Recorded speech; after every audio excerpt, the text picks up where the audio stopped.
किसान भाइयों नमस्कार। जहाँ मैं बैठा हूँ ये खेत, आज सितंबर का महीना है और इस खेत में हमने टमाटर लगाए हैं, कुछ पौधे मिर्च के हैं, बैंगन के भी हैं और परिवार के लिए सब्जी की ज़रूरत है।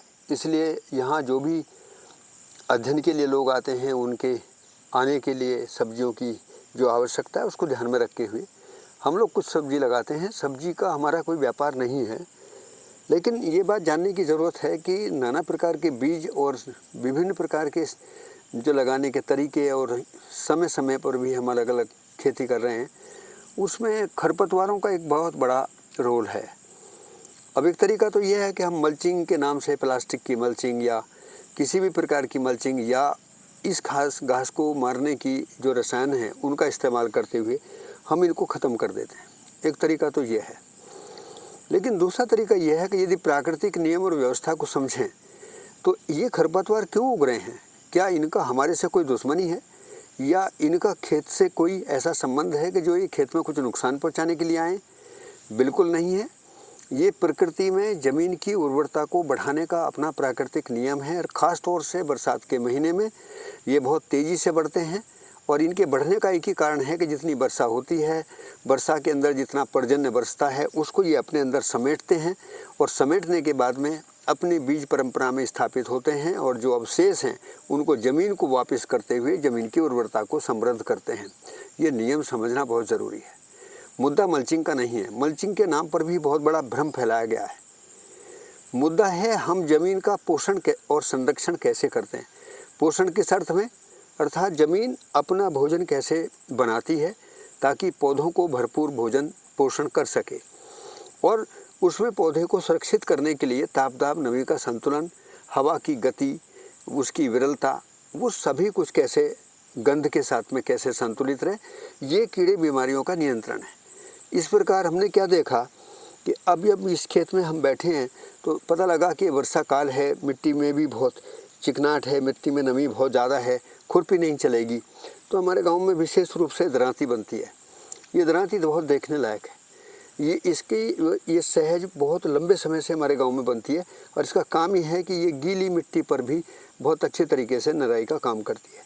आप देख रहे हैं मैंने इसको साफ़ किया है और क्या कर रहे हैं हम लोग, जैसे इस घास को काटते हैं ये बहुत आसानी से ज़मीन की सतह से इस घास को काटती है। और घास को काटने के बाद अब क्या करेंगे, हम इस घास को काट कर हम बहुत आसानी से यहीं पर इस पौधे के आसपास में रख देंगे। ये सावधानी रखने की है कि ये झीना झीना रहे, ये बहुत ज़्यादा हवा के संचार को ना रोक दे, ताकि जो बैक्टीरिया हवा से नमी को लेकर पौधे को देगा उसका ज़मीन के अंदर उसके लिए अनुकूल वातावरण बना रहे। तो करना क्या है, जो ज़मीन नीचे की जो नाली में जो घास जमी है और जो नाली के ऊपर घास जमी है, हम उसको भोजन के रूप में ज़मीन को देते हैं। हमने जो मल्चिंग का शब्द आया है, वो मल्चिंग का मतलब है हमने ज़मीन को ढक दिया है। और हमने ढक दिया इसलिए कि अब उसमें खरपतवार ना उगे, नमी बनी रहे। कुछ बात तो ठीक ढंग से सोची गई, लेकिन जो मूल बात थी कि खरपतवारों को रखने से ज़मीन का पोषण होता है, ये बात समझ में नहीं आई। तो मेरा कहना ये है कि किसान भाई अपने प्रयासों में जो अब तक जितना अच्छा किया है उसमें और भी थोड़ा अच्छा जोड़ लें और इस बात को सोच लें कि ज़मीन में अपना खाद बनाने का जो नियम है वो खेत में खरपतवारों के द्वारा भी पूरा होता है, फसलों के लिए भी पूरा होता है। और ताप दाब नमी संतुलन के साथ में हवा से कितने जो भी तत्व हवा से लेने हैं, जो भी तत्व मिट्टी से लेने हैं, सभी सूक्ष्म जीवाणु सक्रिय होकर उसमें काम करते हैं। और जीवाणु अकेला काम नहीं करता, जीवाणु भी एक तरीके से सहअस्तित्व में ही काम करता है। तो हमको करना क्या है, हमको सह अस्तित्ववादी नज़रिए से ही इस धरती की व्यवस्था को समझना है।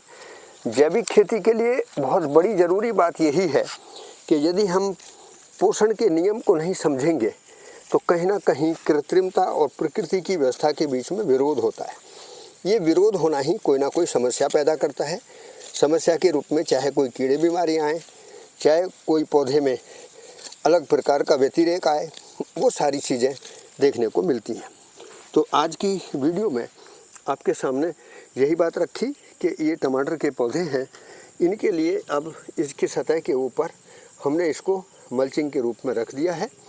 और ये मूल रूप में इसको मल्चिंग के नाम से जो अब तक आपकी मानसिकता में कोई बात थी उसको थोड़ा ठीक कर लें। शब्द में कोई दोष नहीं होता, शब्द के पीछे जो क्रिया हो रही है, यदि वो पूरी क्रिया और वो पूरी वास्तविकता मेरी पकड़ में नहीं आती तो कहीं ना कहीं कोई बात छूट जाती है, कमज़ोर रह जाती है, और उसमें कहीं कहीं हम किसी चीज़ का बहुत अच्छा तरीके से सदुपयोग नहीं कर पाते। तो ये खरपतवारों के सदुपयोग, नमी को बनाए रखना और पौधे के लिए एक अच्छा वातावरण विकसित करने का तरीका है। आज की वीडियो में हमने आपके सामने इस बात को रखने की कोशिश की। आप इस पर विचार करेंगे, कोई अच्छी बात और इसमें जोड़ी जा सकती है आप बिल्कुल जोड़ें, और हम सब मिलकर कहीं ना कहीं समाधान की ओर बढ़ें। इसी के लिए सभी को शुभकामना। सभी को नमस्कार।